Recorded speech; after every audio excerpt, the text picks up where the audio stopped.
हा एक आपल्या आयुष्याचा महत्त्वाचा सोबती आहे आणि त्याची काळजी घेणं खूप महत्त्वाचं आहे. कोणता? चला व्हिडिओमध्ये पुढे सांगते. त्याआधी जर चॅनलवर नवीन असाल तर चॅनलला सबस्क्राईब करा, व्हिडिओला लाईक, शेअर, कमेंट करा. आपले दात, येस आपले दात. आयुष्यभर आपल्याला जर आपल्या दातांची योग्य हेल्दी साथ पाहिजे असेल ना, तर काही गोष्टी आत्ताच सुधारणं आपलं खूप महत्त्वाचं आहे. आपली डेंटल केअर, आपण स्किन केअर करतो, हेअर केअर करतो, डाएट आपलं प्रॉपर असतं.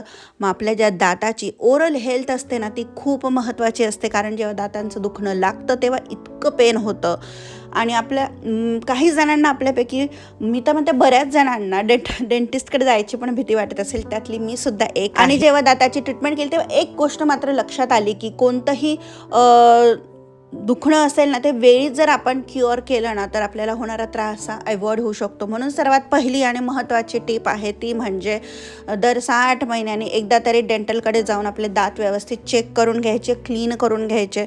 म्हणजे मग कुठे काही दुखणं सुरू होणार असेल तर ते वेळीच प्रिव्हेंट होतं आणि आपले दात हेल्दी राहण्यास आणि ते जरा त्याच्यावर फर्दर प्रोसेसिंग जे काही असेल ते करण्यापासून आपले दात वाचू. दुसरा पॉईंट, दोनदा ब्रश करायचा आहे हे तर आपल्याला माहितीच आहे, सकाळी उठल्यानंतर आणि रात्री झोपण्याच्या आधी. परंतु हे ब्रश करताना ना, एक गोष्ट नाही, दोन गोष्टी लक्षात ठेवायच्या आहे. पहिलं म्हणजे ना, ब्रश करताना जोरजोरात घासायचं, म्हणजे खूप प्रेशर देऊन घासायचं नाही आहे. खूप जेव्हा आपण प्रेशर देतो ना, दातांची झीज होते आणि जे दातांचं एनॅमेल असतं ते कमी होतं, खराब होतं.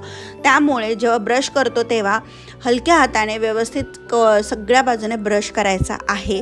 मला तर इथे डॉक्टरांनी इलेक्ट्रिक ब्रश वापरायला लावलेला आहे, ज्यामुळे आपल्याला कळतं की आपण किती दातांवर प्रेशर देतो आहे. इंडिकेटर असतात त्यामध्ये.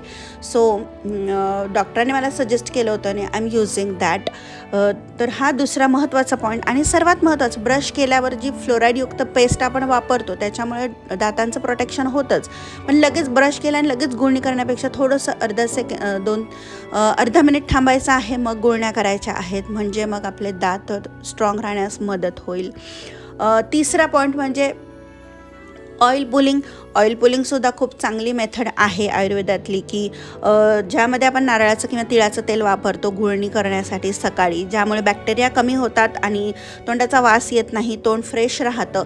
ऑइल पुलिंग कसं करायचं, काय करायचं याचे व्हिडिओज यूट्यूबवर तुम्हाला भेटतील, त्याप्रमाणे तुम्ही करायचे आहे.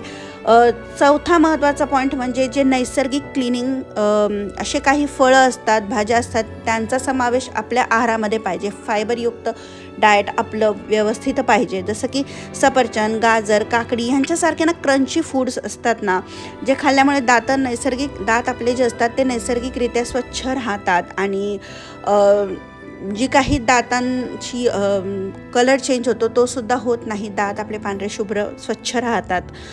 नेक्स्ट म्हणजे पाणी भरपूर प्यायचं आहे. तोंड कोरडं राहिलं की तोंडाचा वास येतो वगैरे. त्यामुळे ना, जितकं आपण पाणी पिऊ तेवढं आपलं क्लिन्झिंग होतं आणि ओरल हेल्थसुद्धा आपली चांगली राहते. नेक्स्ट पॉईंट म्हणजे साखर आणि कोल्ड्रिंक याचा वापर आपल्याला कंट्रोलमध्ये ठेवायचा आहे, कारण दोघंसुद्धा खूप हार्मफुल असतात जास्त प्रमाणात खाल्ले गेले तर.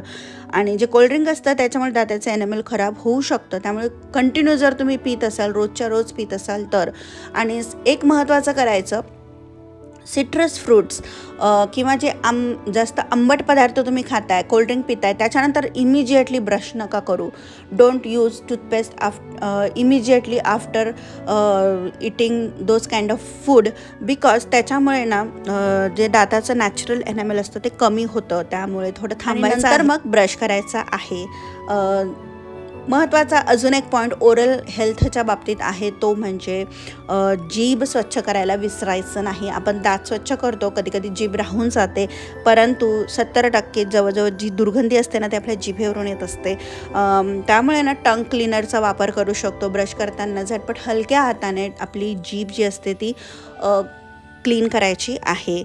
नेक्स्ट, फ्लॉसिंग पण खूप महत्त्वाचं आहे, कारण ब्रश पोहोचत नाही ना अशा ठिकाणी पण आपलं अन्न जाऊन अटकतं, जे काही आपण खातो ते.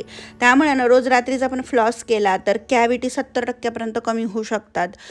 कारण आपल्याला नंतर फ्लॉस केल्यानंतर जाणवतं की किती म्हणजे ब्रश आपला तिथे पोहोचत सुद्धा नाही, दोन दातांच्या मध्ये वगैरे अन्न अटकलेलं असतं ते सुद्धा इझिली व्यवस्थित पद्धतीने निघतं. हलक्या हाताने गोष्टी करायच्या आहेत, खूप जोर लावून करायचं नाही, कारण आपण दात घासत आहोत, ते क्लीन करत आहोत, कपडे नाही. नेक्स्ट इम्पॉर्टंट म्हणजे ब्रश बदलण्याची योग्य वेळ. जर तुम्ही अक्षरशः ब्रशची झीज होते तोपर्यंत सुद्धा तुमचा टूथब्रश वापरत असाल तर असं करायचं नाही.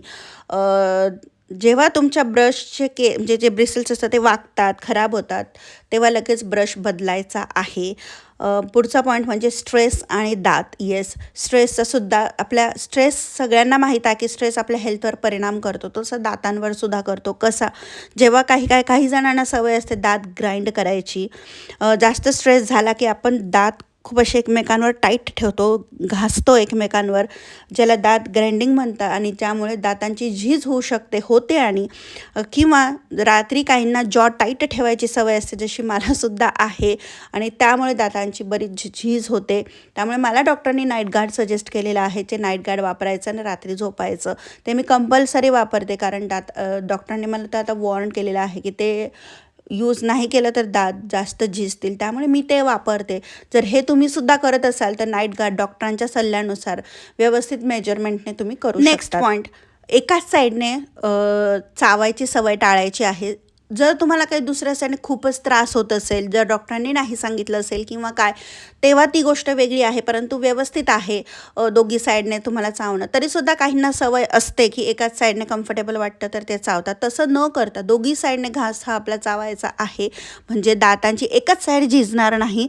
दोघी साईडने व्यवस्थित चावलं तर जॉ बॅलन्सिंगला सुद्धा मदत होते. त्यामुळे ना दोघं साईडने चावून खायचं आहे. पुढचा पॉईंट म्हणजे जो आपण श्वास घेतो तो, जर काही हेल्थ प्रॉब्लेम नसतील किंवा काहींना असतं हेल्थ इश्यू असतं, त्यामुळे नाकाने पटकन श्वास नाही घेऊ शकत, नाकाचं ब्लॉकेज वाटतं, त्यामुळे नाही घेऊ शकत, त्यामुळे तोंडाने त्यांना श्वास घ्यायची गरज असते. पण सगळं व्यवस्थित आहे ना तर नाकानेच श्वास घ्यायचा आहे, ज्यामुळे तोंड आपलं कमी ओपन राहील आणि बॅक्टेरियाचं पण प्रमाण कमी होईल. आणि सर्वात महत्त्वाचं, जेव्हा तुम्हाला वाटते आपल्या तोंडाचा खूप वास येतो आहे किंवा दातांचं दुखणं आहे, तर अशा वेळेस इमिजिएटली डॉक्टरांकडे जाणंच खूप इम्पॉर्टंट आहे, कारण वेळोवेळी ते चेक करून आपल्याला वेळेच्या आधीच सांगतील की बाबा हे इथं दात किडण्याची शक्यता आहे, हे आहे ते खरं आहे, तर आपण त्याच्यावर ट्रीटमेंट व्यवस्थित घेऊ शकू. आणि सर्वात महत्त्वाचं म्हणजे गुळण्या करणं.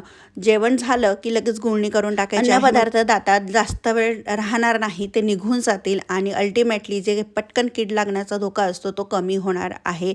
त्यानंतर चिकट पदार्थ काही खाल्ले किंवा साखरयुक्त पदार्थ काही खाल्ले तर ते खाल्ल्यानंतर सुद्धा, म्हणजे कोणताही खाल्ल्यानं गुळण्या करायच्या आहेत. मिठाच्या पाण्याच्या गुळण्या सुद्धा आठवड्यातून एकदा आपण करू शकतो, ज्यामुळे ना काही तर वाटत असेल हिरड्यांना सूज आलेली आहे किंवा बॅक्टेरियल वास येत आहे किंवा असं, तर ते सुद्धा कमी होण्यास मदत होते. तर मिठाच्या पाण्याच्या गुळण्या आठवड्यातून एकदा करू शकतो. तर अशा छोट्या छोट्या टिप्स आहेत ज्याने आपण आपल्या दातांची काळजी घेऊ शकतो, जेणेकरून आपले दात आपण म्हातारे होईपर्यंत आपल्याला सपोर्ट करतील, चांगले राहतील, हेल्दी राहतील, आणि कोणत्याही प्रकारचं दुखणं असेल तर ते इग्नोर करू नका. डॉक्टरांना दाखवा आणि योग्य वेळी ट्रीटमेंट करून घ्या. आय होप तुम्हाला व्हिडिओ